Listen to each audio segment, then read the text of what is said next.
I just want to be really clear. I am not a drug dealer or a criminal, but I have a burner phone because I've actually been calling Brian Koberger in Birds flying high, you know how I feel. Sun in the sky, you know how I feel.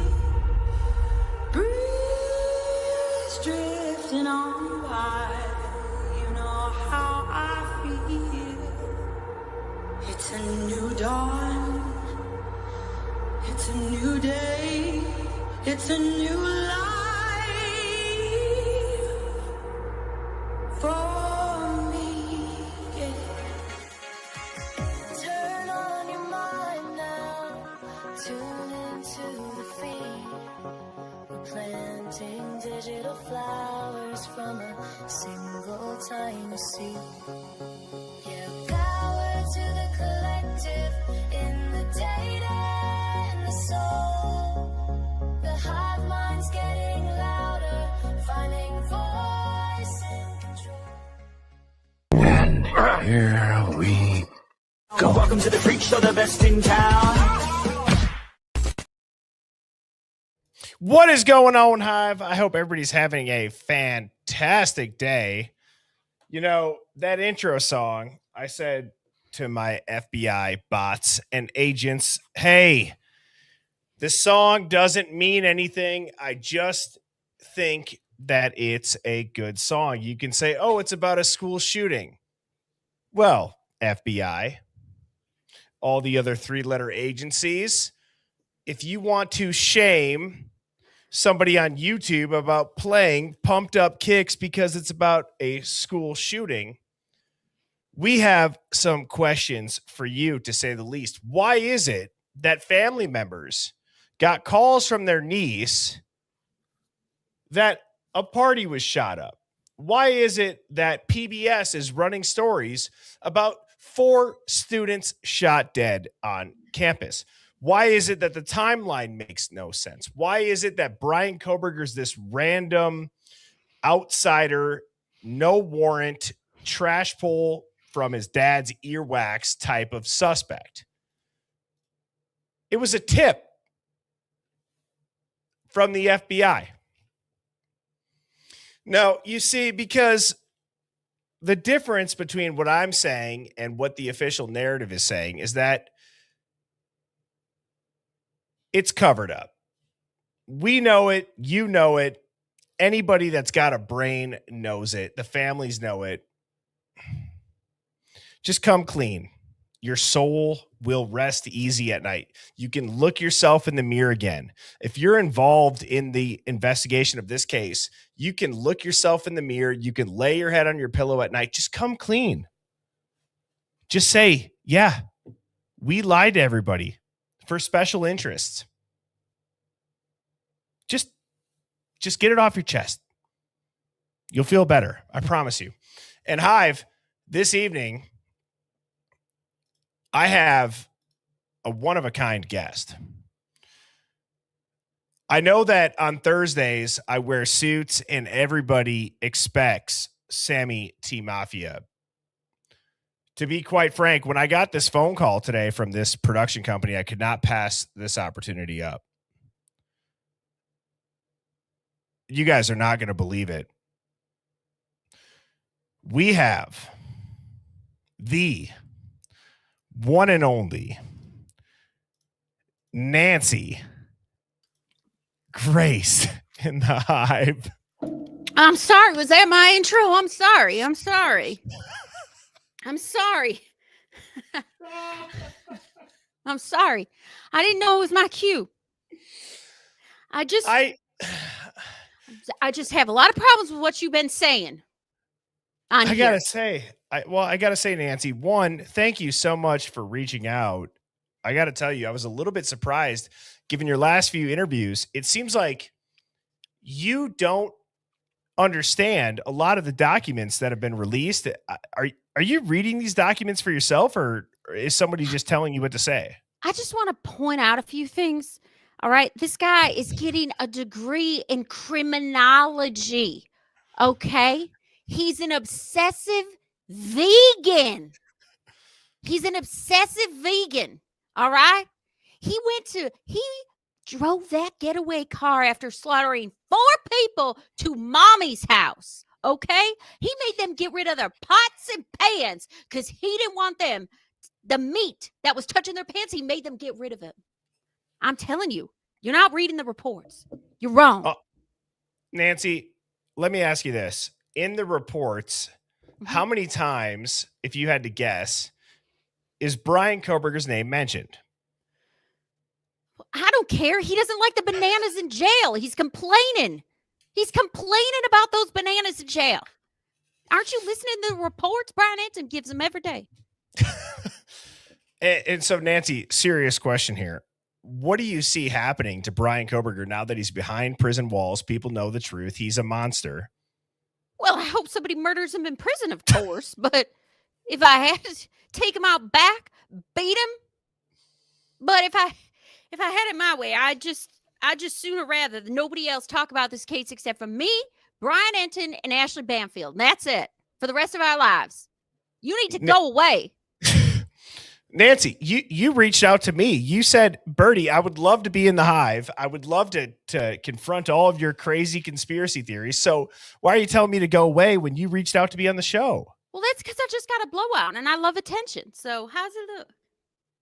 I think it looks all right. I think it looks all right. There's a lot of people in the chat wondering how your eyebrows stay as high as they do. Well, actually, these today, I drew them a little bit higher than I normally do because I like to make special appearances, and I wore my fancy pearls and my matching pearl blazer just to look nice for you, Bertie.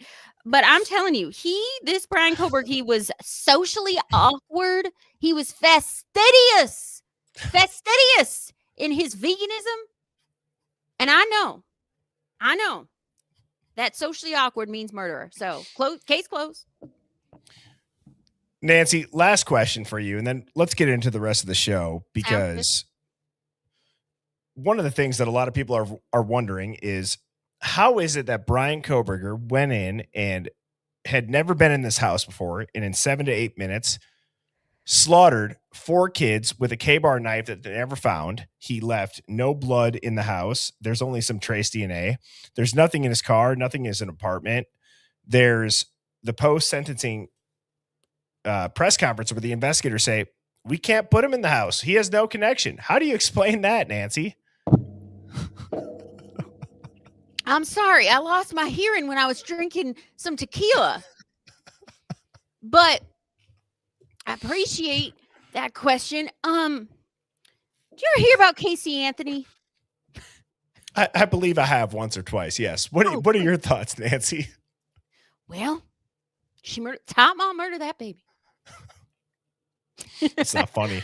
Well, guys, I hope you really enjoyed this. I promised last week when we said we had the Nancy Grace wig.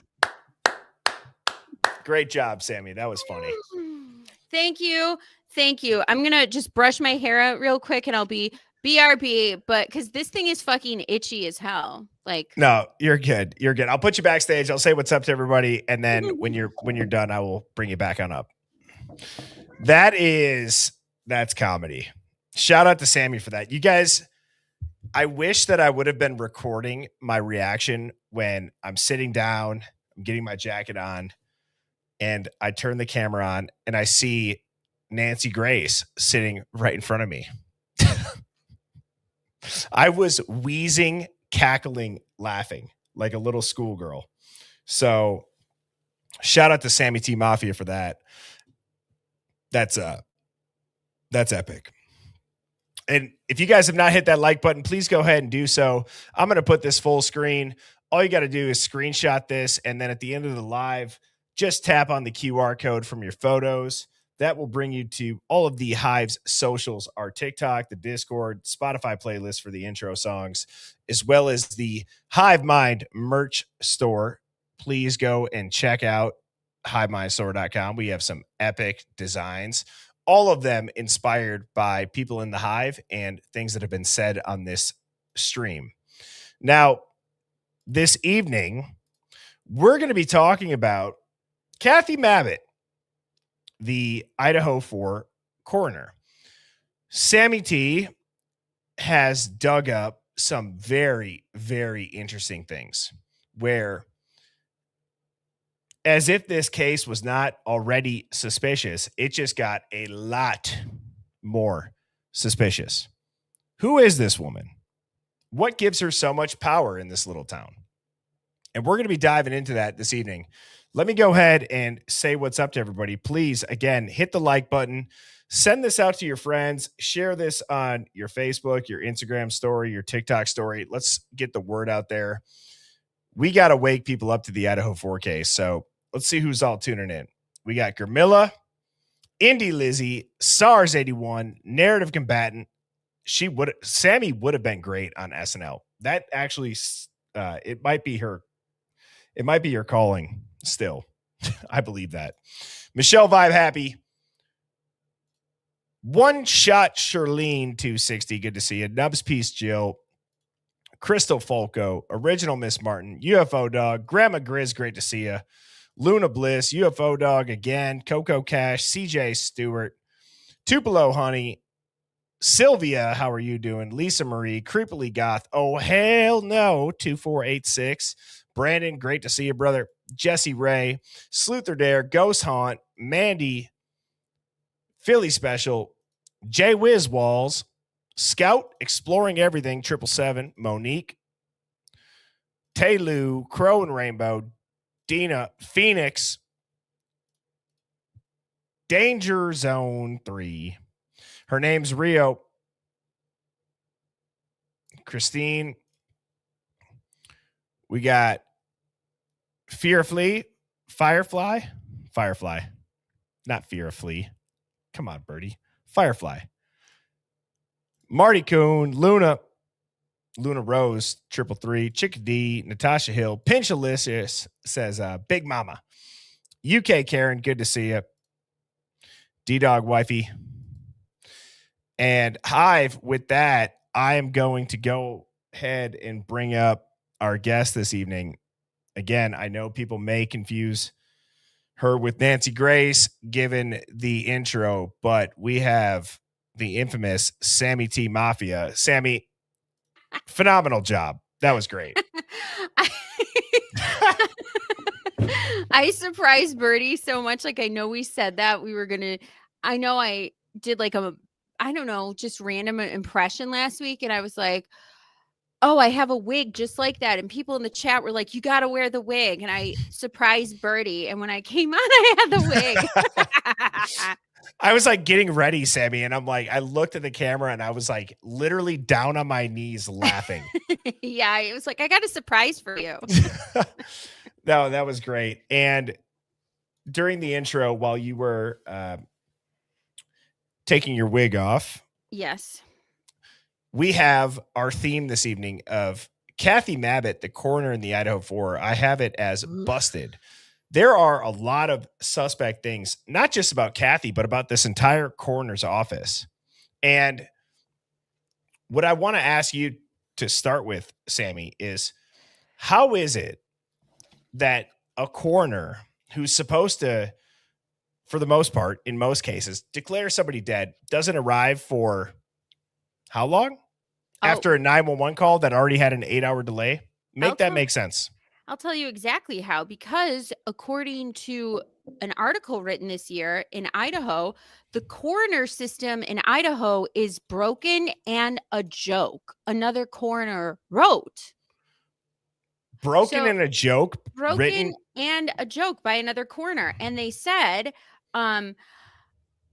since last year, this newspaper has been reporting on the troubled system for death investigations in Idaho, where a person's cause of death is determined by elected coroners with no oversight or state support, and often little training or education. So it's an entirely elected position. And it's almost unfathomable that this is, I thought this was a joke when I read it. I go, this cannot be how this works, but it's worse. It's worse than I thought. So they said, They took the okay, so the coroners, Idaho coroners are elected to an office under county government control and funded by county budgets. Idaho politics have traditionally held the independence of local government as sacrosanct.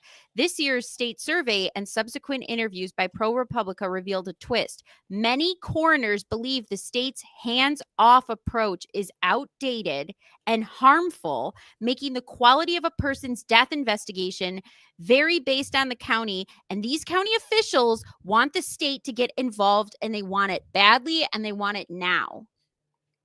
The first thing that my mind went to when you're reading that is, how much does your campaign depend on funding influence? Like, how much funding do you need to win if you're elected as a coroner?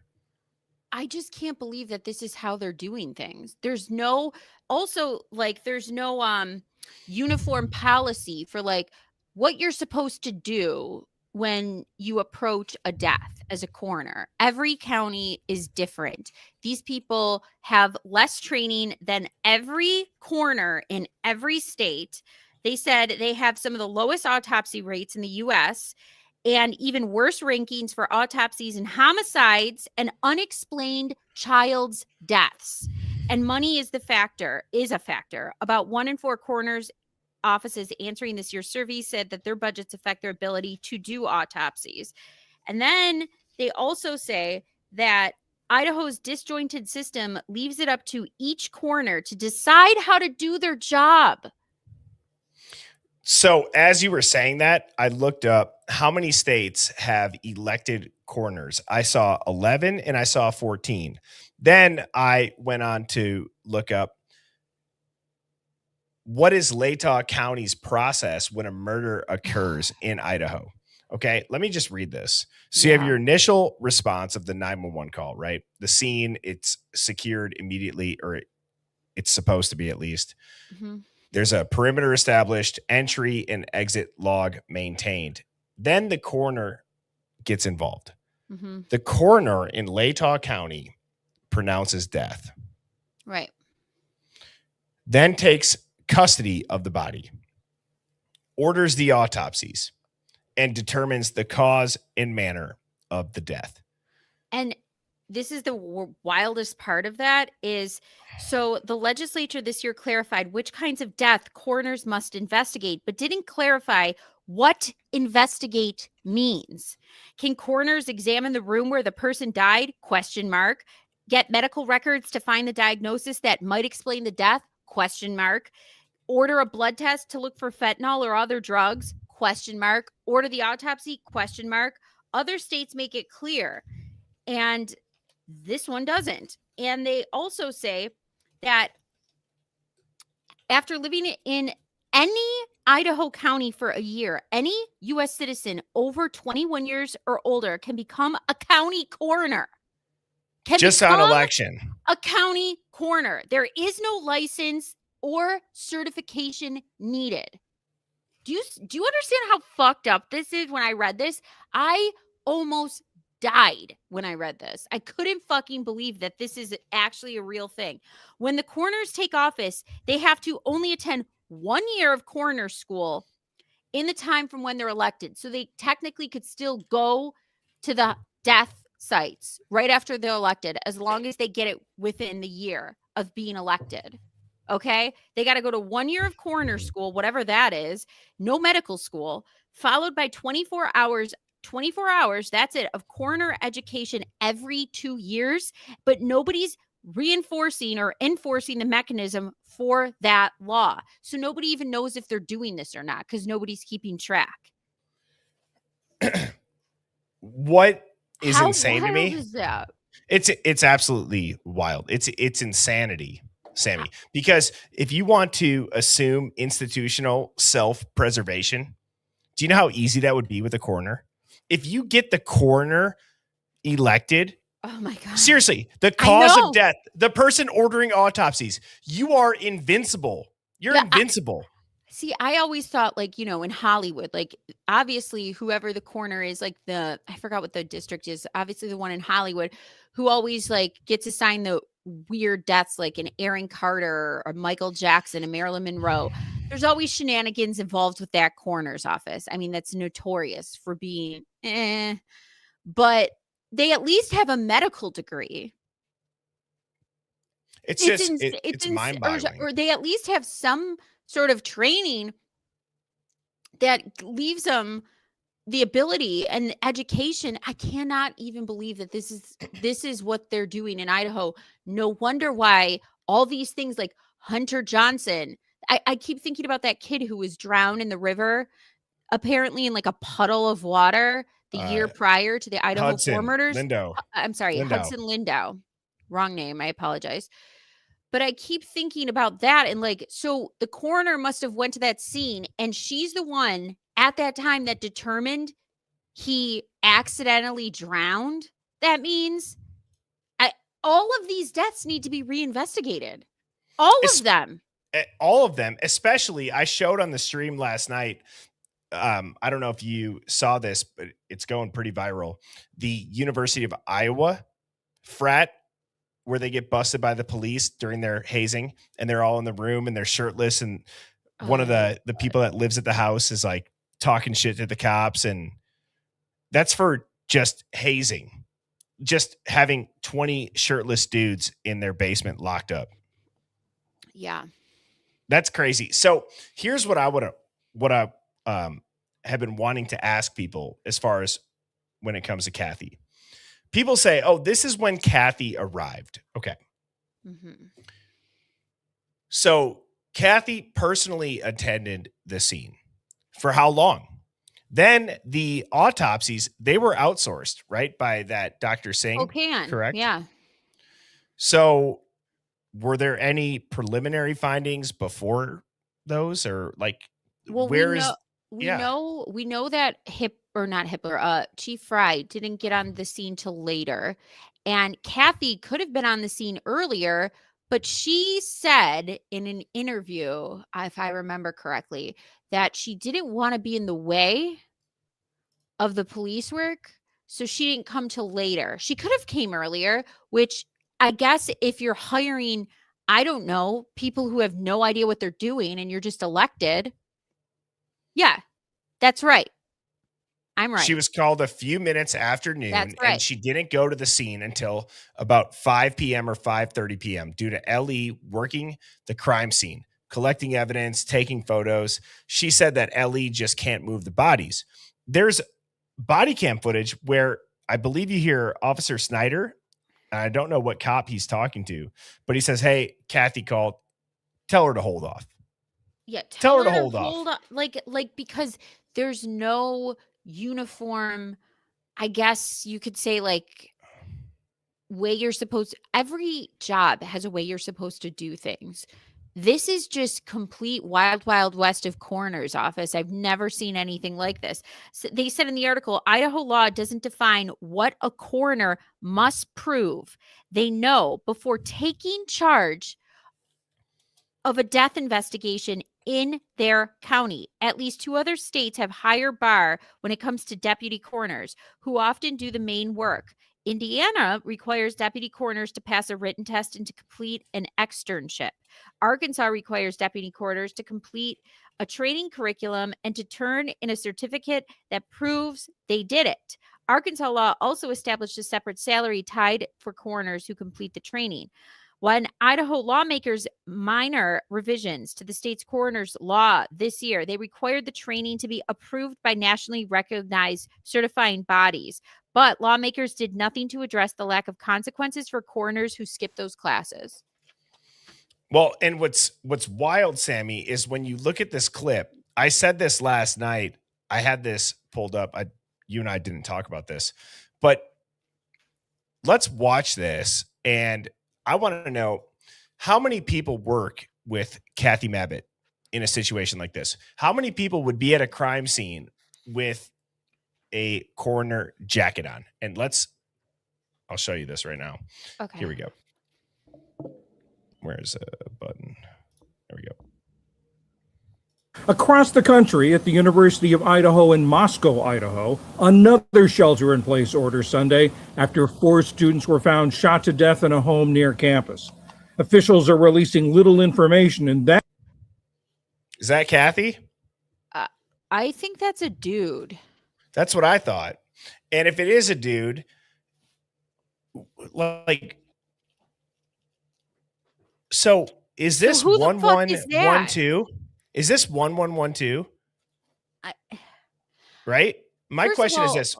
they have enough money in the budget for a flak jacket? I want to know where these lights are coming from. If this is the 1112 wall, Yeah. doesn't that look like a living room? Yes. That could Or be it nothing. looks like the kitchen, maybe. I don't know. I'd have to see it zoomed out. But I love how he gets a reflective flak jacket. Like there's enough money in the budget for the coroner to get a reflective flak jacket. But they can't pay somebody enough, I guess, to be educated and get to the scene on time and know what the fuck they're doing.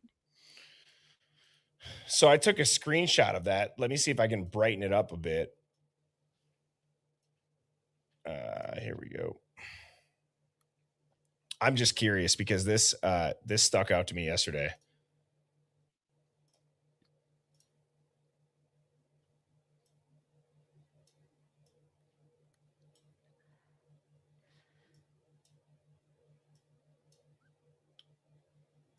What is that? Oops. Shoot. My bad. Oh, that's my It looks like the kitchen to me. Yeah, what is this? To me, it looks like the kitchen.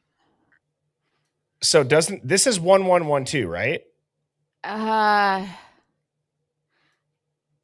Wait, play this over. Okay. This could be nothing. I will acknowledge that. It could be nothing. Because I don't remember that brick. Oops. Linda Lane. Another anomaly. Oh, see, no. At the University of Idaho in Moscow, Idaho, another shelter-in-place order Sunday after 4 students were found shot to death in a home near campus. Officials are releasing little information in that case, but both events are a grim reminder of the nation's. And I'm confused that obviously, by the way it's edited. I'm confused. Well, that's because they have the University of Virginia. 3 football dudes were shot that same time. So they talked about gun violence on campuses. Oh, so that's why it says that. But what I'm saying is, like, you look at, like, where is this?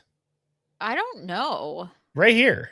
This that's not what the sign looks like. Well, this is King Road, right? And then look at where it switches to. That's not the same. No. Wait. That's a different street. I think it's just like shitty editing by the news. But I don't know.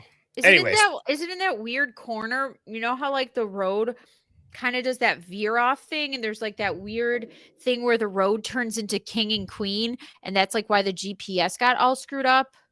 Well, this looks like the whites. Yeah. Do you want to know what it reminds me of? It reminds me of that back road where they did the Banfield pullovers, and that looks like the apartment from the Banfield view. Like so that could be the corner. Like that could be not the coroner, the corner. Corner. Yeah. Yeah.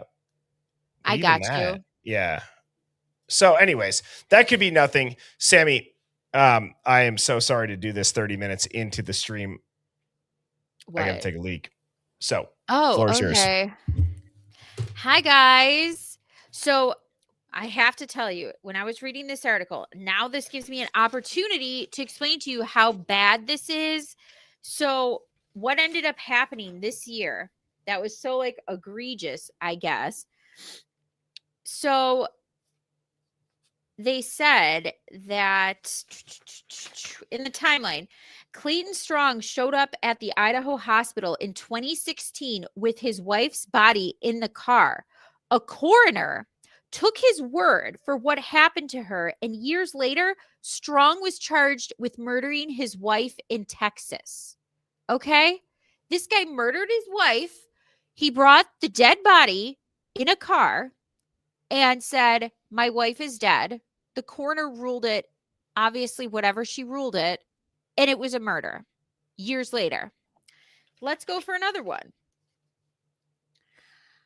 A 2-month-old Onyx Cooley was born with a cleft palate, but apparently otherwise healthy. One morning in 2024, his mother awakened to find him unresponsive, and the coroner ordered no autopsy, didn't go to the scene, and didn't interview the parents. Didn't interview the parents. A dead child. No interview. Perfectly healthy child. Yeah, this is all in Idaho. So I'm not specifying counties. I'm just saying this is like across the board Idaho problem. And it's also a problem because the uniform standards within the counties apparently don't exist. It's like a big free for all. Some are better than others. So yeah. I hear Birdie. He's coming back. How did they know it was a murder years later? I think her family re-exhumed the body or something like that. What'd I miss? Oh, I was saying cases of how the coroners royally fucked up.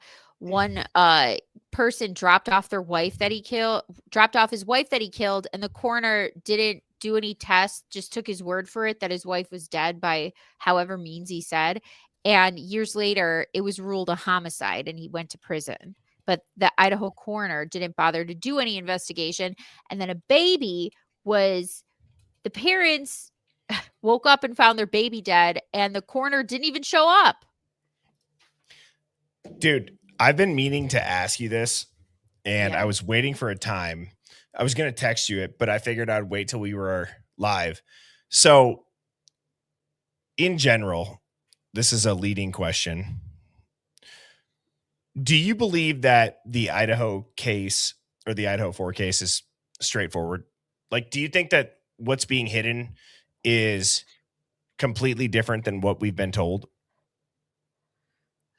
What has been hidden is completely different. So are you asking me what the theories have been? Well, for example, I texted you this. Okay. I said, right. And I texted you back and I said, you have to flesh this out because I'm not sure what you're saying. So I'll try to explain it right now. Okay. So for example, do you know how people say like, oh, you're going to end up on the Clinton body count list, right, where you get suicided. Right. Okay. So if they find you hanging from an extension cord with 2 shotgun wounds to your gut and your head, but they rule it a suicide, right? How much motive in the news do they need? They'll say, oh, it's a suicide. He hung himself and then he committed suicide, right? Well, what happens if that changes to, no, it was a murder? Doesn't the timeline change? Doesn't the motive change? Doesn't who they were connected to change? And why this all happened change? It's not just, right? So you could apply that same way of thinking, if people are picking up what I'm putting down, to if it's not Brian Koberger with a K-bar knife going Jason Bourne, and it doesn't match, right? So even though they ruled it that, and we also now have to question the injuries, right? Yes. Like now that we know that this coroner is just some elected dilettante full of shit artist, that these people are literally petitioning and begging their government to get educated coroners in there that know what they're doing, literally petitioning their government this year, being like, please God, get me, like, give me a good coroner, please. Well, right. Now we have to question even what that says. So you understand what I'm saying. And one's in the chat, if you're picking up what I'm putting down when it comes to, if they rule it one thing and then it comes out based on evidence or people looking into it, or a private investigator says, well, no, it wasn't suicide, it was a murder. Motive, weapons, timeline, everything changes. So why is that not applied to stabbing? Why does that not apply to lone wolf? Yeah. That's my point. Well, because now they stuck with this plea deal, so they're stuck with it. And I thought the parents, once they started seeing the flaws in the investigation, because in the beginning I had hope, especially for like the G's and maybe like Maddie or Xana's mom somewhat like speaking out, I thought they weren't going to go along with this forever. I thought they were going to start poking holes and demanding answers, but that didn't happen. They actually went the opposite way. Exactly. And one of the things, okay, so that was my leading question. Okay, I'm going to get nuts. Are you ready, Nancy? Yes. Nancy, you ready? Mm-hmm. Okay. Here we go. Has anybody ever taken the names off of the autopsies in the Idaho 4 and cross-referenced them with other known stabbings? You might ask, why? Why would you do that, Bertie? Because in a cover-up, you would want to make wounds look real. So I haven't done this yet, but could you imagine if you were to just put in one of the victims' autopsies with no name and an entirely different case came up? Yeah. Did you do that? I didn't yet, but I've been thinking about doing it. Because if you did that and that happened, I would officially lose the top of my head. But does that make sense? Because think about this, Sammy. If you and I were going to plagiarize a cover-up, we would take from multiple different cases of lone wolf actors, stabbings, serial killers, everything that we would need to culminate this narrative. Right. So that's something that I'd be curious if, are there overlays? Like, does somebody have that amount of wounds? Could you imagine just finding the same exact amount of wounds and overlaying the autopsy visual to, I'm making this up, but let's say Ted Bundy. Could you imagine if those autopsies are the same as 4 of Ted Bundy's?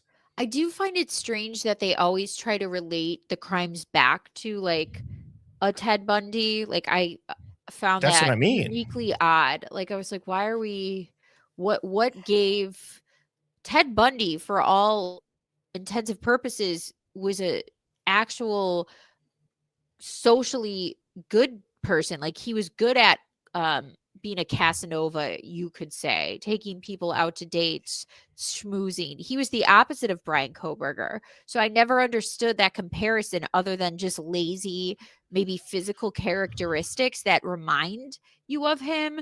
But I always thought that was such a lazy comparison. But then I was like, no, they're just trying to emotionally attach us to a previous horror to get us to psychologically buy into this monster narrative, right?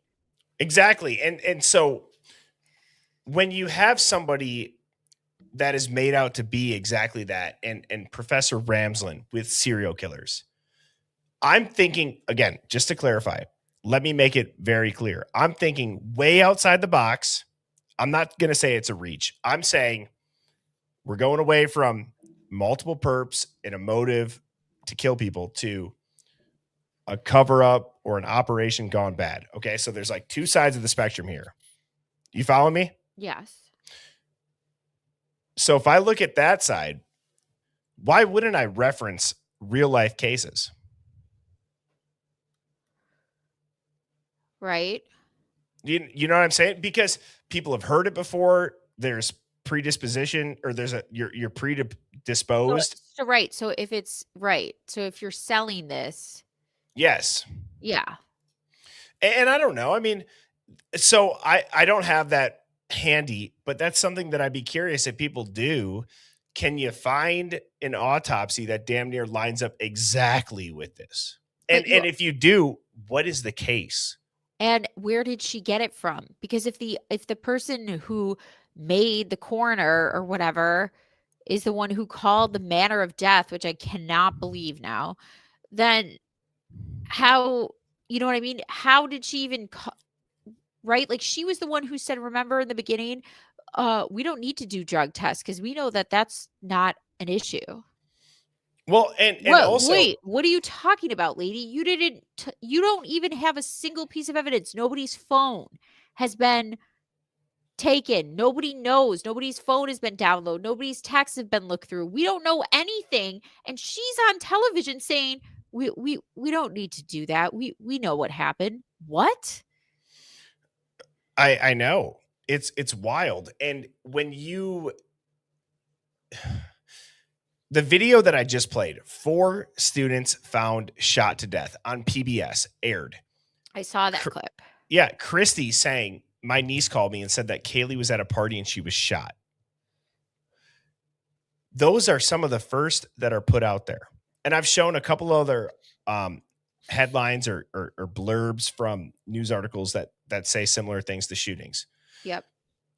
I want to know this, and I'm going to put some answers up on the screen, but I want to hear your thoughts too, Sammy. If it was a shooting, okay, if it was a shooting and they had to cover it up, why do they pick lone wolf actor stabbing? So I'm saying, if we were to say the actual case was a shooting, I'm trying to think through what reasoning would go through law enforcement's head or who's ever doing this cover up to say lone wolf actor stabbing. That's a big question. I don't know of anybody that's asked Because that. they couldn't have the two weapons. And I believe, like, you know how they say, oh, Kaylee's face was unrecognizable? It would be if a gun went through your face. That's it would true. be. It would be unrecognizable. Now, I'm not saying that they didn't beat her beforehand, but what I'm saying is they always keep referring now to these two weapons that they kept tiptoeing around until the very end, right? So we don't know. We don't have the pictures. And unless like a third party who's completely neutral, doesn't have a, horse in this race, could look at these autopsies, look at these pictures and be like, I don't know where you're getting a stabbing from this facial injury. It looks like a hole was blown through her face.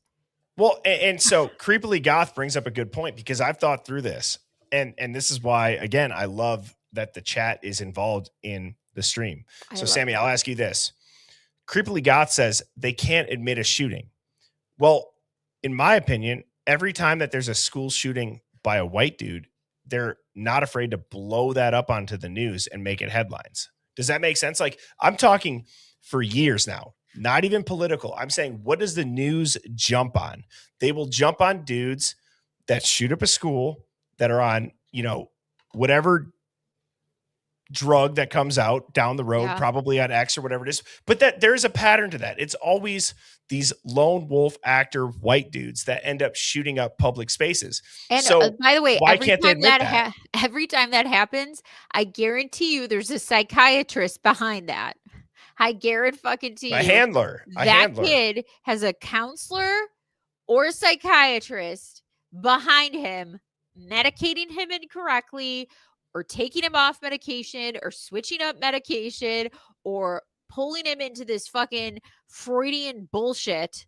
And oops, I almost feel like every single one of those things, there's a psychiatrist behind it. I agree. And the SSRIs or whatever, like, I'm not even making, this is such a broad take. I'm just saying, why cover up a shooting at a school? It doesn't seem like that's ever covered up, is my point.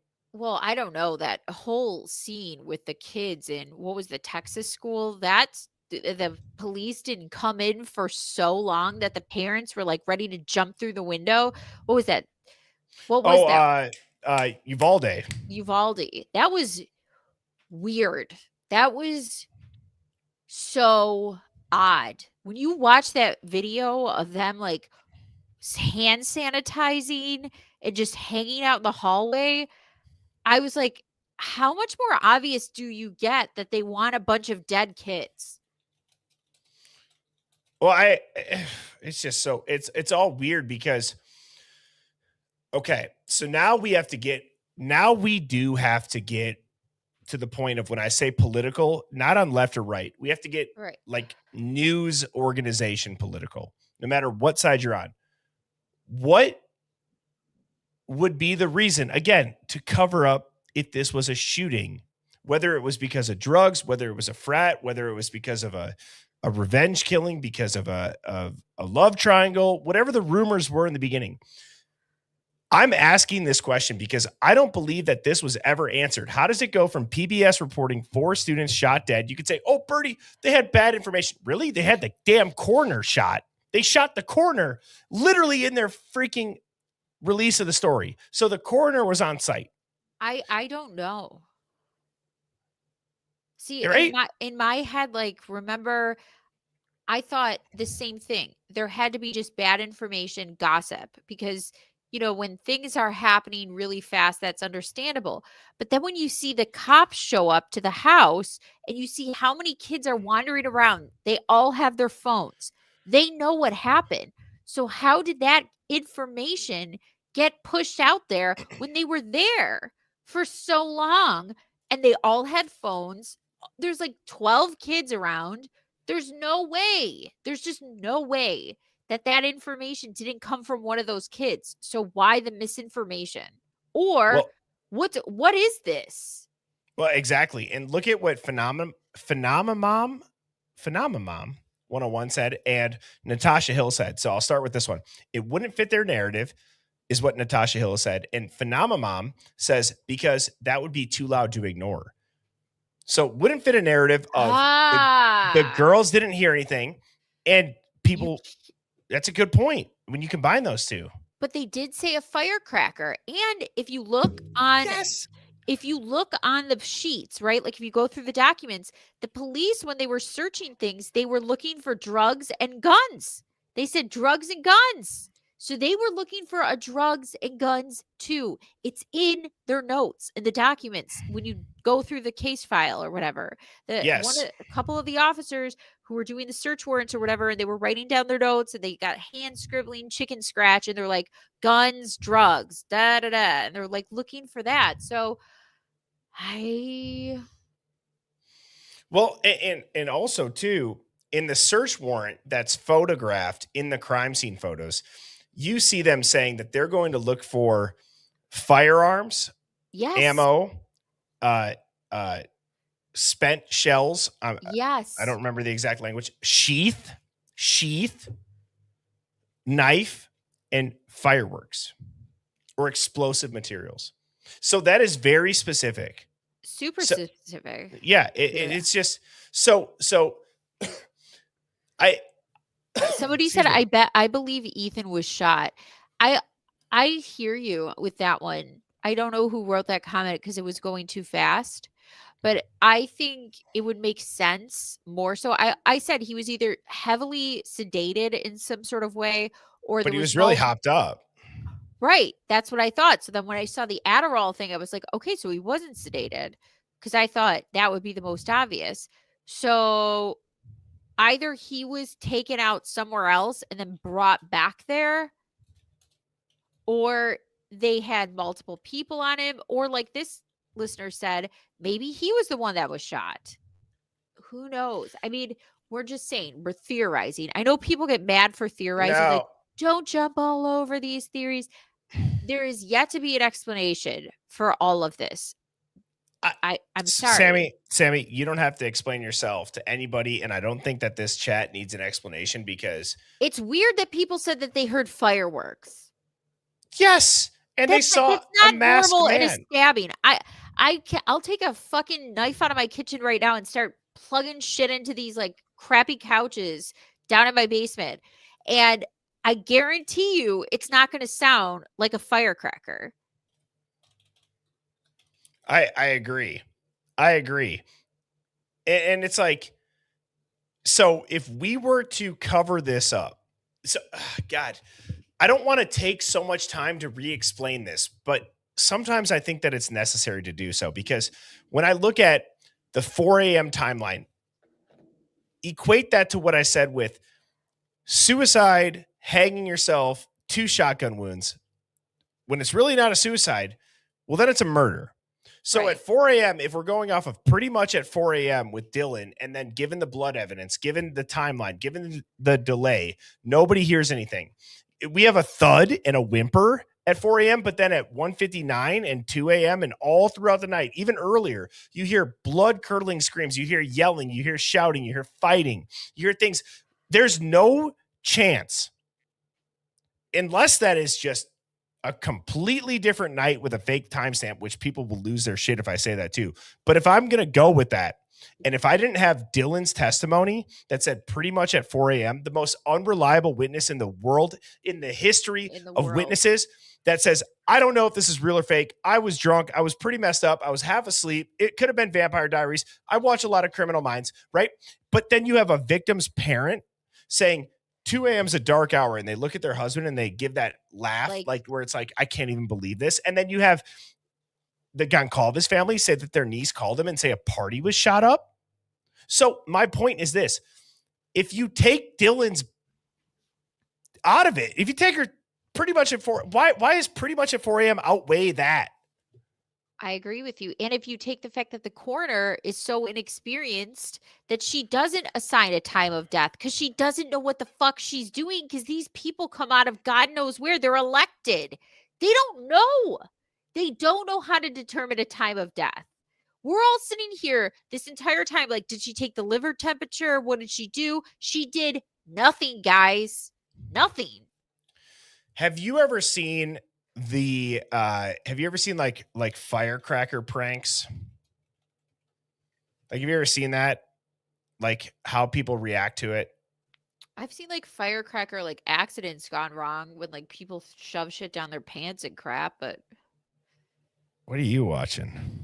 like people on 4th of July, somebody always is drunk and they like throw something down somebody's pants and it doesn't go well. Put it in reverse, Tare. Put it in reverse. That's what I think of it 4th of July. It's not a good idea. I don't fuck with fireworks. I get scared. So watch this, okay? Uh-oh.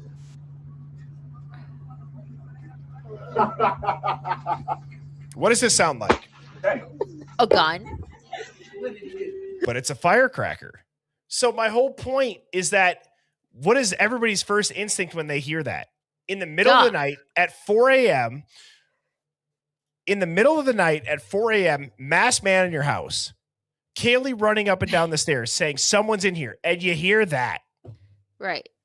You're going to say, a firework? No, And then you're going to say, oh, they had something in their hands that was like pointy? You got to be stupid. a vacuum handheld device. They had a shark. A Dyson. I don't even think that that's believable, but I mean, like, what the fuck? Okay. So, okay, I want to go back to Think about the cops hearing that description, and they have the gall to put it in a legal document that she thought they had a vacuum handheld device when they had the description of firework sounds, a flash, and then you see her like doing the descriptive sort of like it looked like she's doing this. It's like an arrow. It's like an arrow, right? Like, yeah, it's like were they throwing up West Side, East Side, and be like, like, what are you fucking kidding me? It looked like a bow and arrow. They'd hit him up in the background. I can't. But I don't want to laugh. But it was a shark. Yeah, it's just so okay. I want to focus up. Because I could go down the entire rabbit hole of clowning everybody. Yet I'm not afraid to offend people when it comes to like, look, I'm going to be honest. Your take is just so bad. It's either influenced exponentially by the news, or I just pray to God that you never have to judge me in a court of law on a jury when critical thinking is needed. Right? That's what scares me, is because imagine a jury member that believes Dylan. God help them. Hive, let's take a poll. Type of one. That's why I'm excited if they get a deposition from her. Exactly. And it's like, okay, Hive, type of 1 if you would believe Dylan. Type of 2 if you would not believe Dylan in a public hearing that's televised and it actually went to court. Would you believe Dylan's statement? And if you're in the room with, 11 other jurors, who here would raise their hand and say, I believe that she's telling the truth? Yeah, she seems very honest and forthright, and she's just so traumatized. And you hear the interviews? It's like at 11. I mean, I think I saw. I can't be for sure, but I think I like went into the. I don't know. I think I might have locked the door, but I don't really know if I locked the door, but I think that I called, but then I'm not sure. I think I like opened the door, but like I think I started laying on the floor, but I'm not really sure because I could have been dreaming. But then I remember like I went down. It's insane. It's literally insanity. It's insanity. And then you want to talk about to go back to what you were just saying, Sammy. This is wild. The Idaho murders update. The internet is shocked to find out. The internet is shocked to find out that the coroner in the Idaho 4 case is not a doctor. So let's read this. Moscow, Idaho. Let me actually make it a little bit bigger. Moscow, Idaho is lying their faces off because they need Look at this headline. Money. Look at this headline. Are you serious? Look at that headline. The internet is shocked to find out the coroner is not a doctor. Okay, so she's a nurse and a lawyer. She's elected. Again, how much My mom's of a nurse. She's not determining time of death and manner of death. She's a nurse. Wait. Listen to the second sentence of this article. Mabbitt was criticized for dismissing the toxicology reports of the murder that killed the 4 University of Idaho students. Meanwhile, 28-year-old Brian Koberger was arrested as a suspect in the murders and has been charged with 4 counts of first-degree murder and 1 count of felony burglary. However, Mabbitt's educational qualification now reveals that she doesn't have a medical degree, but is a registered nurse from Sacred Heart School of Nursing. So good. So it's just ridiculous. It's Could you maybe imagine that's you or I showing up to a court and be like, I'm the lawyer for today. Oh, did you go to law school? No. Nope. Didn't. I read a lot though, and I think I'm good. I could do this. I could defend you. I could do this. Okay, See, it seems solid. Were you elected to be the lawyer for this case? Yeah, I was elected to be this lawyer for this case. These are dead bodies of people's family, and you have some nurse/lawyer showing up at some evening hour, hours and hours after the fact, and all of this is in her hands. Like, that's insane. It's insanity. And there's a time and a place where, for example, okay, being a coroner, investigating a quadruple homicide, when someone says, do you think you could do that job? That's a situation where I would be like, I would probably want to make sure that I can cross my T's and dot my I's. It's not a hypothetical situation where it's like, hey, if you were on a plane that's going down, could you watch a YouTube video and safely land it? Right? It's so different. It's that you need to be a pro given the situation that it's not chaotic. Okay, when I say chaotic, I have another question to pose for you then, Bertie. Since this is elected position, what is in it for them, for these unqualified people to go up to these positions? Like, let's think about the machinations and the psychology and the moves that Idaho political class is making when they put up these people who aren't qualified for these positions, and what gives them, because if it were me or if it were you, obviously we would be like, what, you want me to run for coroner? I don't know the first thing about I don't want to be the one declaring a manner of death of a dead baby or 4 homicided children, right? Like, I don't want that. Why would I, what is your psychology that allows you to be put up for a position like that and to accept it? Doesn't that obviously show like some sort of greater web of like corruption in this, in my opinion, right? Well, look at the first bullet point. I don't even care if we're talking about Idaho anymore. I don't even care if we're talking about the Idaho 4. You're telling me that in some jurisdictions, coroners are not required to have medical training, which can lead to inconsistent death classifications, greater reliance on contracted pathologists. So and doesn't this just show like a larger cover up for when they want to do their psyops or their bullshit or their ritualistic murders, their whatever they're doing? I mean, look at the Epstein files. They're doing a whole lot here, okay? Obviously, they're picking these least qualified people in elected positions, and the government and the coroners themselves in the state are screaming like, no, we need more qualified people. This is fucked up. This is bad. I don't understand how somebody can even allow themselves to be put up for a position that they clearly are not qualified for. How weird is it, Sammy, that when I ask ChatGPT, you know, what's in it for a coroner down the road, right? Like, why would a coroner be elected and the campaign funding? Look at what it says. The cause and manner of death rulings affect criminal prosecutions and civil lawsuits. Yep. Insurance payouts. You're fucking right. I mean, seriously, this is too perfect. This is so obvious. It's so obvious, dude. This is so obvious. Which makes me wonder if the killing was random. 30 days to get all of this in action. Well, I guess I would say 8 hours, technically. You're moving fast. How?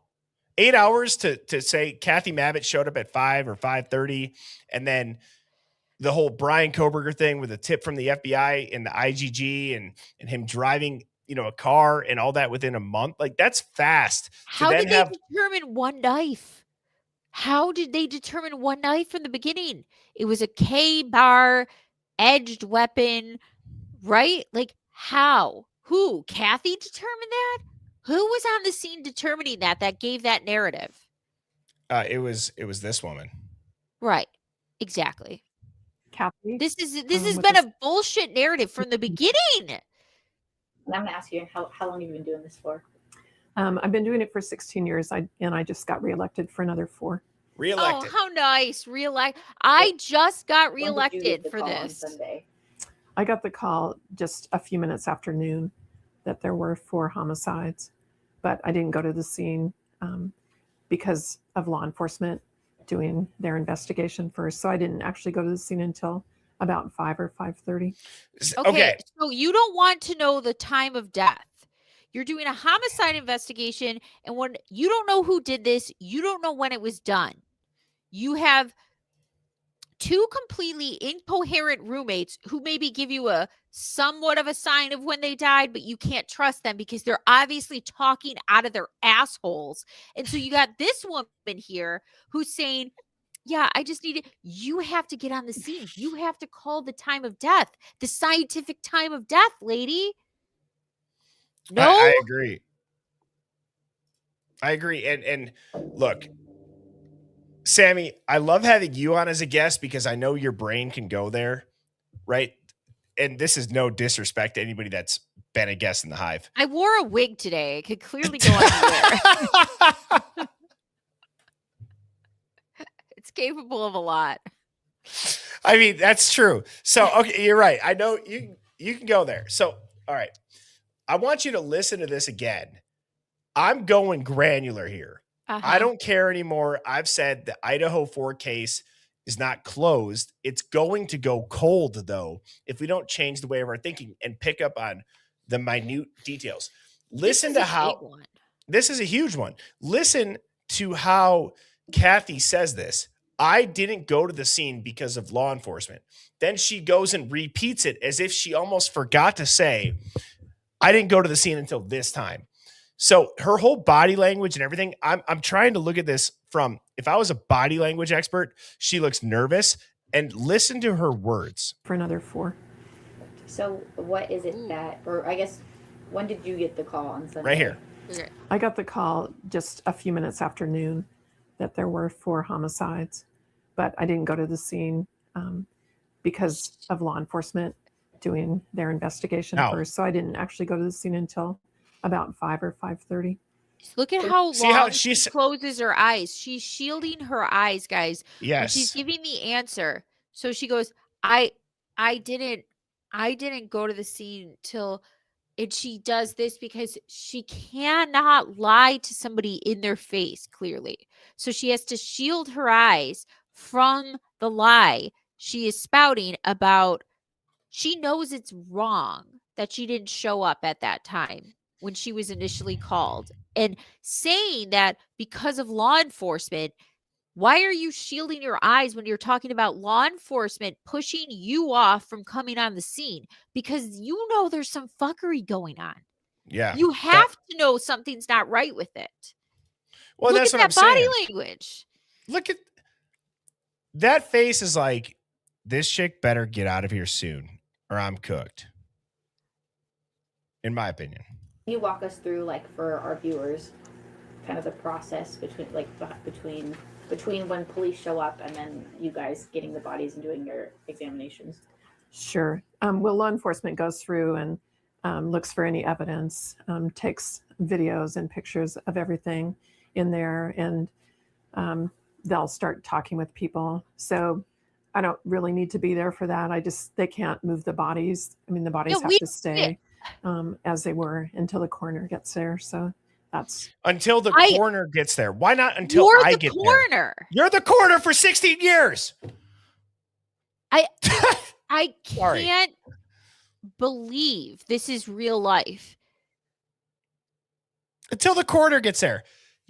You've been the coroner. You started the interview 1 minute and 5 seconds ago saying you've been the coroner for 16 years and you just got erected.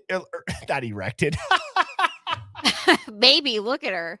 I see a lot of it's a possible different chromosomal here. Kathy, what you packing?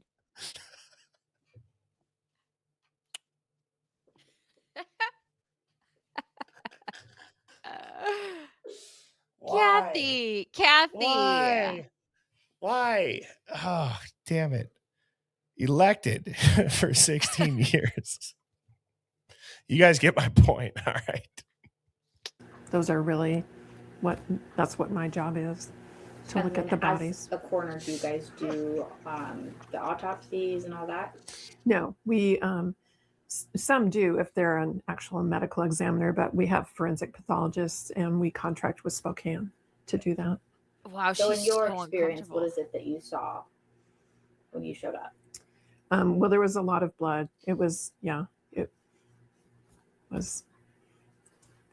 very sad scene with 4 murdered college students. You're ruling all 4 deaths homicides? Yes. Okay. And can you give us a manner of death? Yeah. I believe that the press release was that they were from a sharp object. So Wait. I know. believe the press release. You're the coroner. Didn't you give them? I believe the press release. So who gave the press release to say that? Wouldn't that be you? Yes. I believe the press release said, aren't you the person that's supposed to be giving the press release?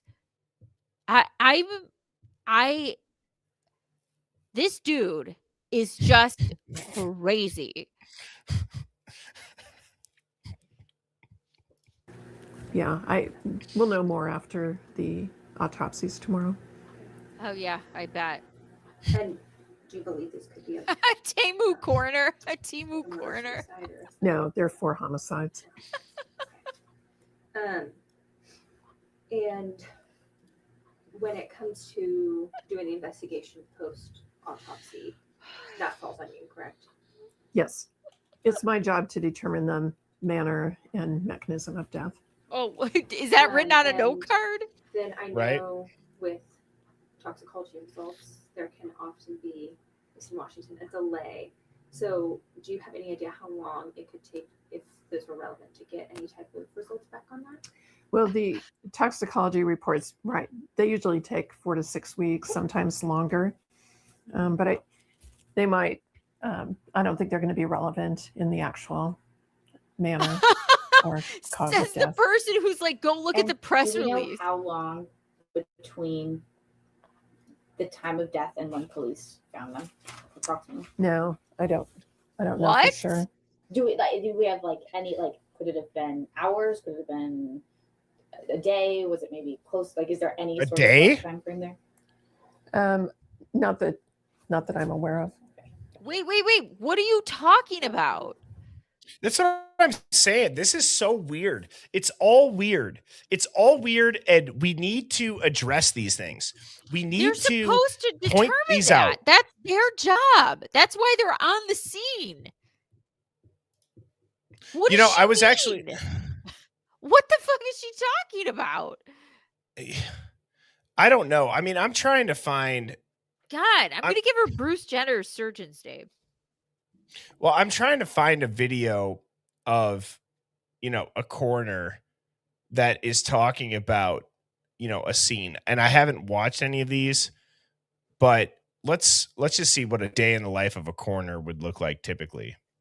That was so weird. 16 years and this is how you respond? To Keiko's third vlog. Did you know the coroner's office is a law enforcement agency? They have the right to carry a firearm, arrest, and take any evidence? Well, this is what they do every day. I visited Madison County to meet their coroner, Jimmy Cornelison. He said his job is manner and cause of death. Is it manner? Is it a homicide, suicide, accidental death, or in cause of death? What caused that? Gunshot wound, fall from a cliff. Coroners do not have to go to nursing homes unless they believe they died of an unnatural cause. We handle anything Jesus Christ outside of a hospital emergency department, with the exception of if it is a hospice patient who's being followed by hospice care, and anything that goes into the emergency department come from a nursing home. Nursing home, they're under direct physician's care. He said homicides and suicide scenes can take hours to investigate. His team's day-to-day equipment includes... This is my cooler, okay? See the temperature over there is at 34 Okay, degrees. Birdie, pause this is a it. new cooler. Yeah, this is a little bit weird. Sorry. Okay, no. No, I like this. Okay. We need to, in the Hive, develop a movement. We need better coroners in our United States. I can't believe across the board, if I die tomorrow, who knows what fuckstick is going to show up at my house to determine any of this? Did you see that Barney Fife motherfucker looking at the coolers? Are you kidding? Who the hell? Who the fuck? Are you kidding me? And right over there's my cooler, 34 degrees. What? This is the level of that we're getting in America when we die. These are our coroners. These are the people. I can't. My head is going to explode. Well, hang on. So they don't need any. God. Wait, Sammy, here, you want to talk about getting put into a pretzel mentally? Here's what I don't understand. They don't need any formal medical education, but let's listen to what is said right in the beginning here. I'm going to go back to the point that I just said, or I'm going to go back to the point in the video. But so they don't need medical school, but listen to what they can do. Okay. Hello, welcome to Keiko's third Right vlog. here. Did you know the coroner's office is a law enforcement agency? They have the right to carry a firearm, arrest, and take any evidence? Well, this is what they do. See, they have the right to carry a firearm, arrest, and take any evidence. I swear to God, Bertie, I hope my cat eats every part of me before any of these people come on scene. I hope my fucking cat Henry just annihilates me, just suddenly eats my entire body before any of these nimwits get a hold of me. This is ridiculous. This is ridiculous. This is insane. So I'm going to go. All right, there's a section in this video titled emotions. Let's see what this is. 1,000 times. I don't know what to do. Ask the question once. I've been asked it seriously 1,000 times. I don't know what to do. And I say, here's what we're going to sit down. We're going to talk. We're going to work through this. I'm going to help you. I'm going to lead you the way you need to go. If they're there by themselves, is there somebody I can call to get them started over here? I'm not going to leave you here by yourself. During his career, he had to notify a personal friend that his son died in a vehicle accident. I knew the father very well, knew where the father was. And so when I got the call, I had my daughter with me, one of my daughters with me. So that's the rest of this Okay. So interview. if you and I tomorrow just Where are you going with this? if we just wear reflective flak jackets that say Coroner, just like how I busted out Nancy Grace outfit or like this blazer right here. If I just put on a reflective Coroner and show up into some scene, I am like no better than these people. This is crazy. Well, This it is crazy. Crazy. Oh I want my to say God. that. I want to say this seriously though. There's a police report of a dude putting an ATF jacket on from his uncle and going into the crime scene and describing it. Okay, so you're right, Sammy. I guarantee you, I would bet every single person's life in my family. Okay, that's a big bet. I would bet my life, their kids' lives. That's how confident I am that you could set me in front of a camera where Kathy Mabbitt is sitting and I would be able to, half in the bag, after an all-night bender, give a better interview than she did for this. But I'm not even joking you. That is like the most honest thing we've said. I could. I'm saying that is 1,000% correct. Did you see her hands? Like she was giving herself a manicure massage. Like, what was that? If I had to describe it, I would say, yeah, it is an incredibly sad scene. We had 4 college-age students, 3 females, 1 male, that apparently have been stabbed. We can't confirm what the weapon is. It's a sharp object that caused their manner of death. I can't talk about it too much more due to the ongoing investigation. Yeah, and I would also say, as a coroner, if it were me, I'd be like, I arrived on scene as soon as I could. I assessed that this was 4 homicides. I'm only supposed to determine the manner of death. I leave the rest up to the medical examiner. The police made sure to take photos of all the scene. I came as soon as I can to make sure that nothing was moved, that the bodies weren't moved, that objects weren't moved. I can't believe. And then you just showed me that interview, and I think that this is absolutely terrifying. Like, if anybody dies and these yokels are showing up to your house, good luck, America. Good luck. Well, and somebody just said, and it went by too quickly. I'm not roasting them, but they said she couldn't handle what she saw. Okay. No, 16 years. 16 years, dude. Yeah. 16 years. She's seen quite a bit. You would think. And she keeps wanting to get reelected. I wonder why. And that, like I said, if you don't know what the fuck you're doing, why do you keep wanting to get reelected for something? Well, and also, let's not act like when you're a coroner, your day-to-day is looking at dead bodies. 16 years. You're not just some random person off the street that would be traumatized by a chaotic scene. But you could be in Idaho. You could just live there for a year and be over the age of 21 and sign up for the class, and you could be elected. You get a gun. You get to collect evidence. How crazy is that standard? Just get that coroner class in within a year from being elected, and you're the coroner of Idaho, guys. That's nuts. How is that a thing? I don't know. I didn't realize how crazy and political this was, though. But now I see, well, why are they keeping it this way? If the coroners themselves in multiple counties, not Kathy Mabbitt, she likes her 16-year position, but people who are inexperienced, who do work in counties, who gave interviews, said, who work as coroners in Idaho, that they felt completely unprepared, that they feel they need more training, that they feel like this is not right. And they've been, banging on the door of the legislature to fix this problem. So my question is, what would the number of wrongful convictions look like if you had trained coroners? Oh man. I'm serious. Like maybe that's the wrong way to ask it. Let me reframe that question. Let me reframe the question into this. How many people have been wrongfully convicted because an untrained coroner was first on the scene and gave a wrong opinion to the pathologist Yes. performing their They autopsy? gave the wrong manner of death. Yeah, that's what I mean. How many Yes. people have been in That's jail? why I said we got to reopen all of these, guys. If this is what we're working with and this is what the standard is, I couldn't live in a state like that.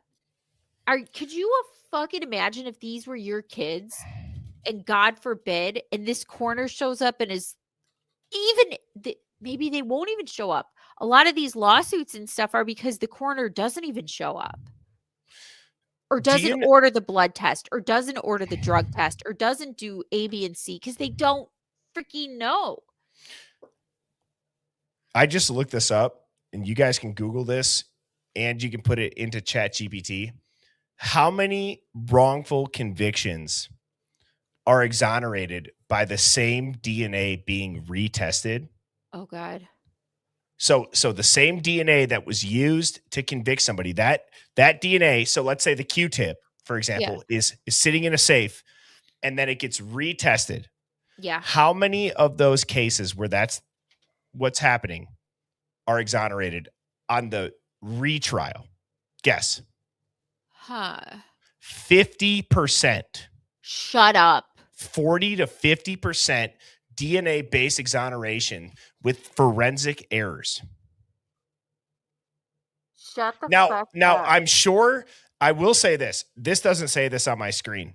I'm guessing the reason why is technology advancement, right? No, no. This is complete incompetence and political bullshit. Look at these states. Are you 50%?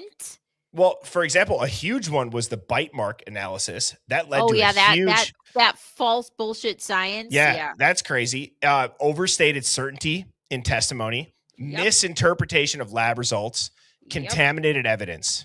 Misinterpretation of lab results. We have a guy who's convicted on took a plea deal on touch DNA when they duplicated the sample and it doubled in size, and nobody can tell us how that happened. You want to know what's even crazier is that this is important to note. These numbers only apply to known exonerations, not all wrongful convictions. Oh, God. Think about that. Many wrongful convictions are probably never discovered, Sammy. Ever. It's probably higher then.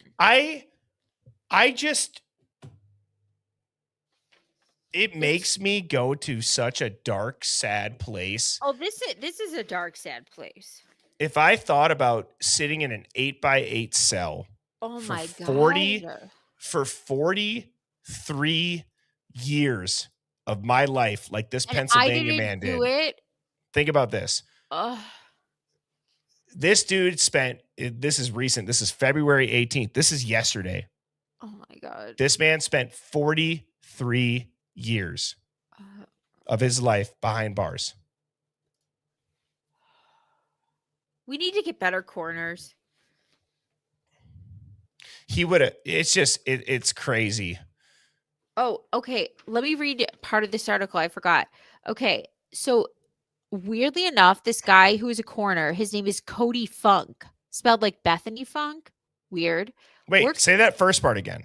He's a coroner in Idaho. His name is Cody Funk. Funke. Cody Funk. He's a part-time coroner for Idaho County. Uses a pickup truck to do his coroner work because the county doesn't provide a dedicated office. Half of the coroners who responded to this year's survey said that they didn't do their coroner work in a county-owned office. Some of them did it out of funeral homes and mortuaries. Some did it in other types of full-time private workplaces. 6 coroners, though, said they did most of their work in their own homes. Let me go on.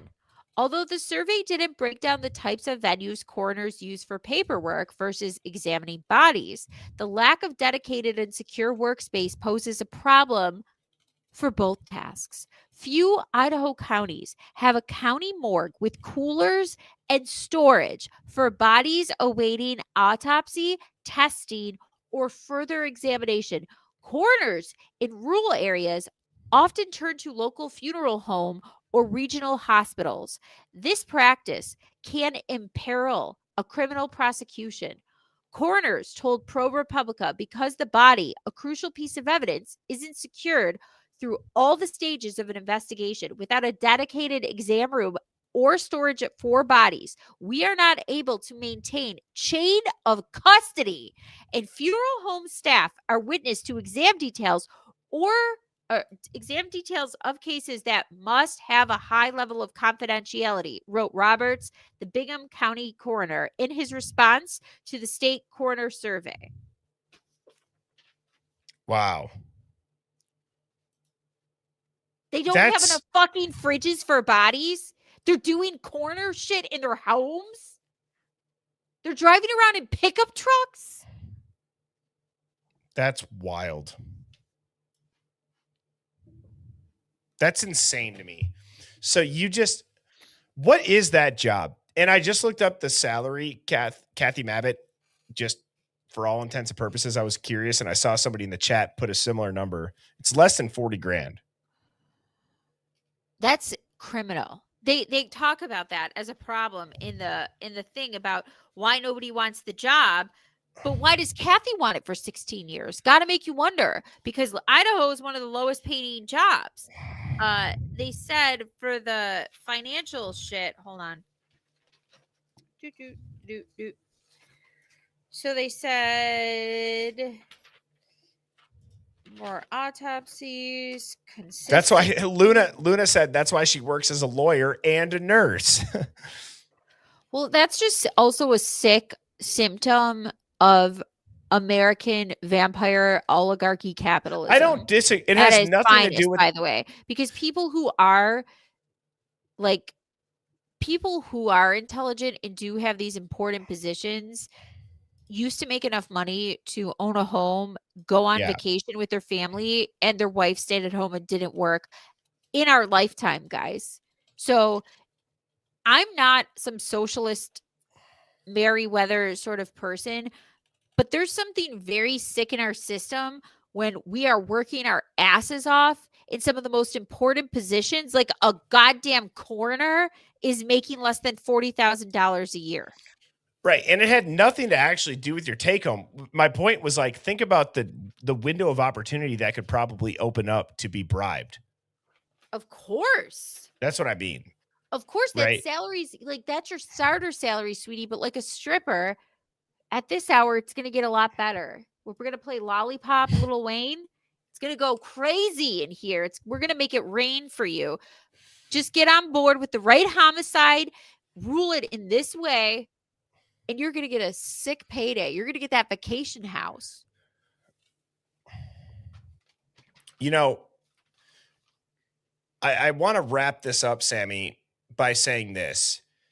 When we say that, Kathy Mabbitt is busted, and it's like, you watch the interview that we just played, you look at all of the things that she says, how perfectly and meticulously it just so happens to line up years after the fact still.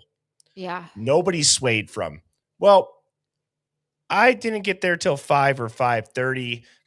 Yeah, I got the call 4 minutes after noon, but the law enforcement was doing their jobs. They just can't move the body. And then proceeds to say the coroner, as if it's not her for the last 16 years. The press release. So this is my point.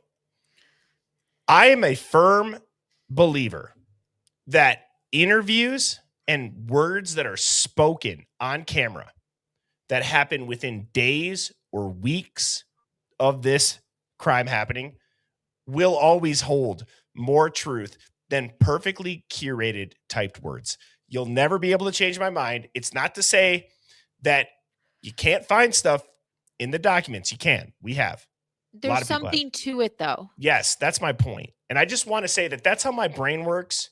That's why I like going back and looking at clips from like Christie's Chaos, right? I love watching old original news clips of this or 9/11 or whatever. Think about this, Birdie. How crucial in 2026 are some of those original 9/11 clips of interviews of people who were on the ground reporting explosions. Reporting explosions. How about okay? firefighters? How crucial were the people saying we were blown up from the basement? Burns.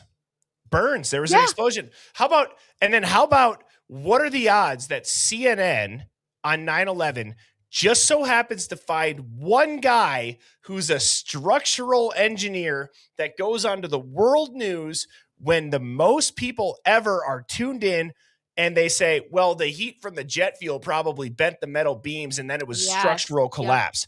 That was the narrative. Boom, set, cemented.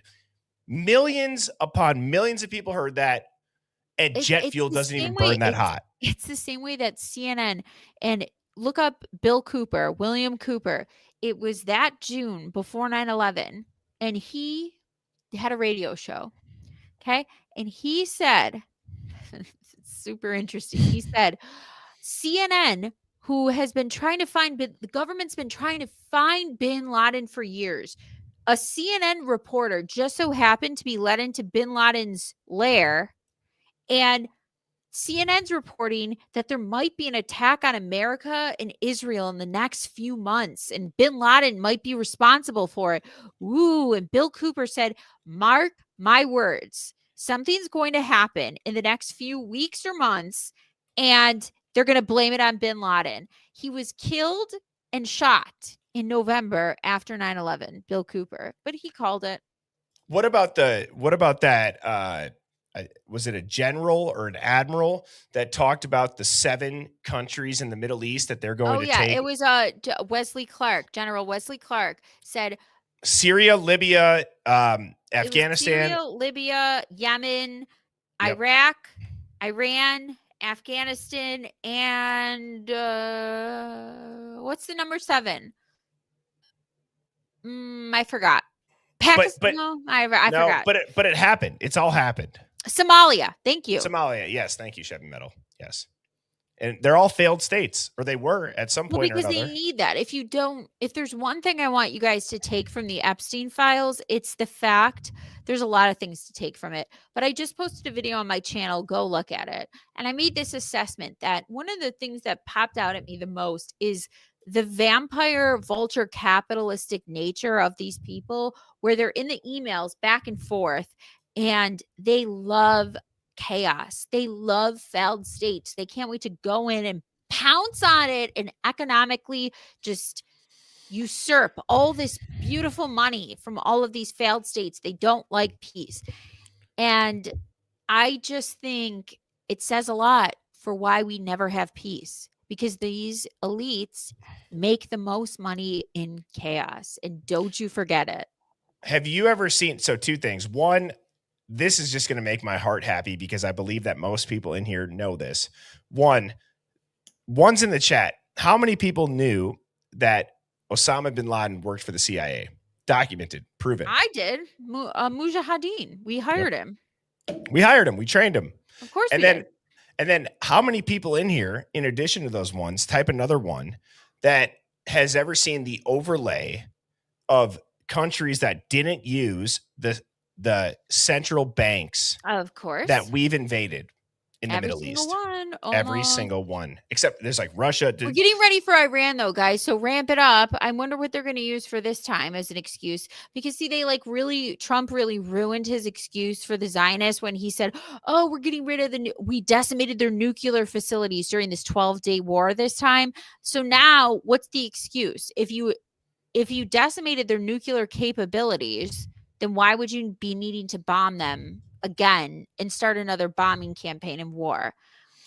Well, and there's because you're a bitch boy with like fucking obviously somebody has compromise on you. I've never seen a more obvious situation. Mike Huckabee, for fuck's sake, and all of these people, it's ridiculous how controlled we are. Here's what my strategy as president would be is I would run as the Hive. That would be the new political party. It's the Hive. Hell yeah.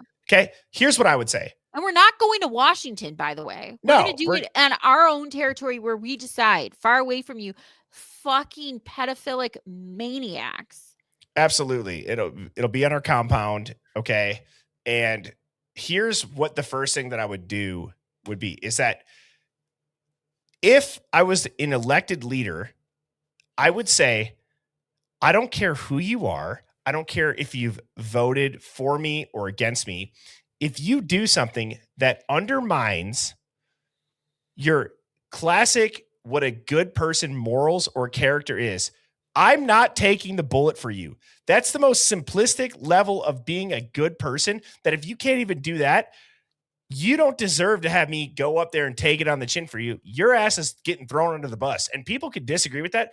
You can't have undermining, no matter who it is at the top. You can't. You got to have the ability to see through a bunch of bullshit when you're leading. If you're going to be a leader, lead.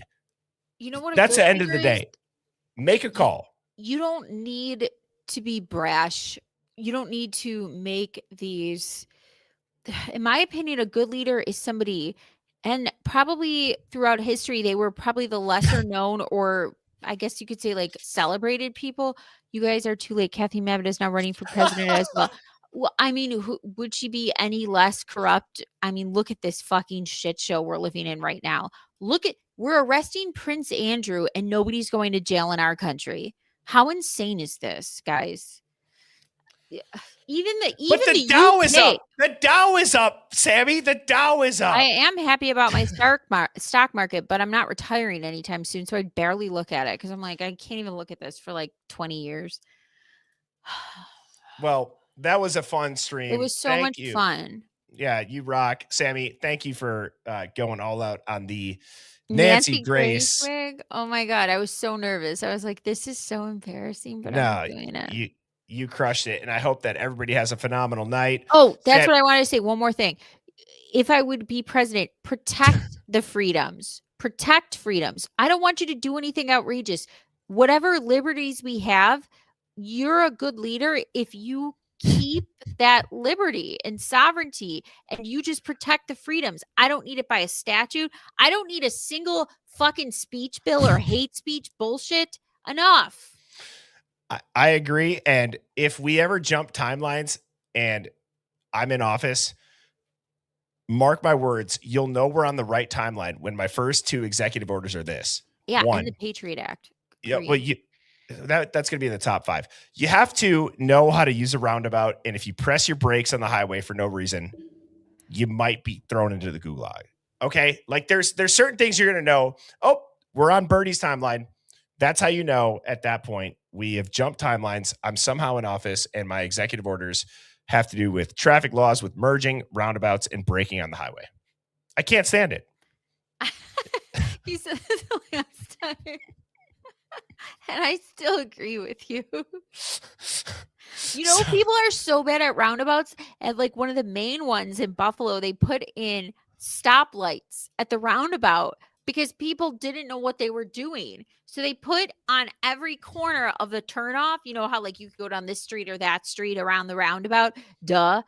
Like it's like a circle with streets off of it.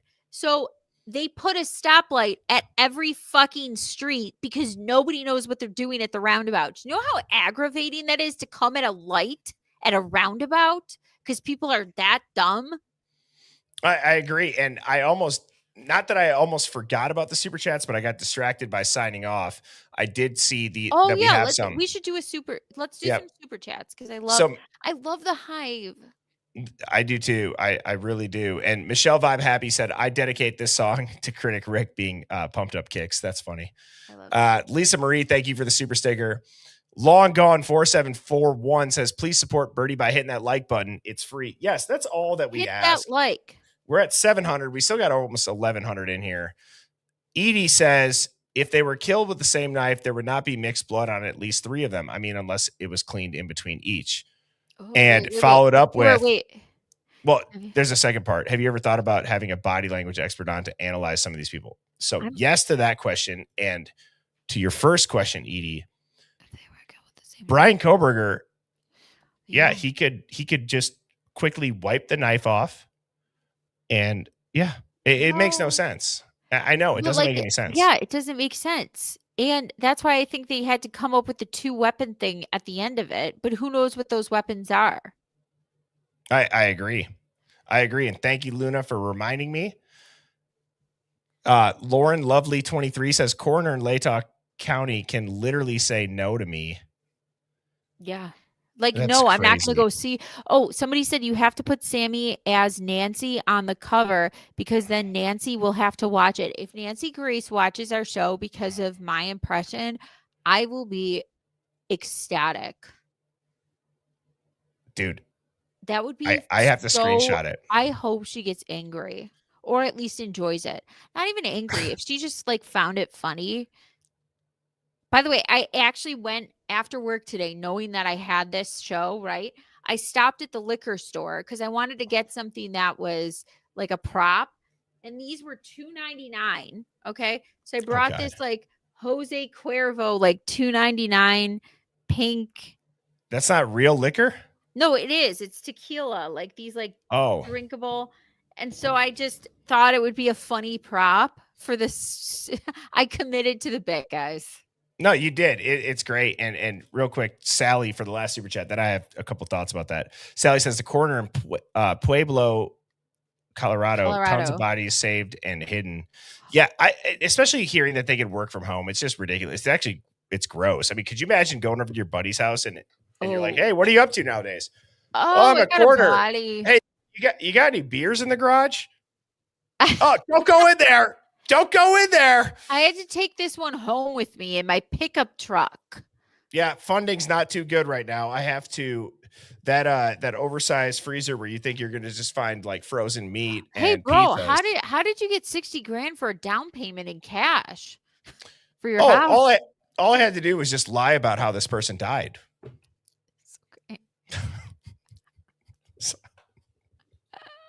Okay. All right. Sammy, I appreciate you. I will use you on the cover for Nancy Grace Hive. Thanks so much for tuning in. I will be back on tomorrow night at 7 p.m. Central. Cheers, everybody. Thanks, Bye, Sammy. guys. Birds flying high, you know how I feel. Sun in the sky, you know how I feel. Breeze drifting on by, you know how I feel. It's a new dawn, it's a new day, it's a new life.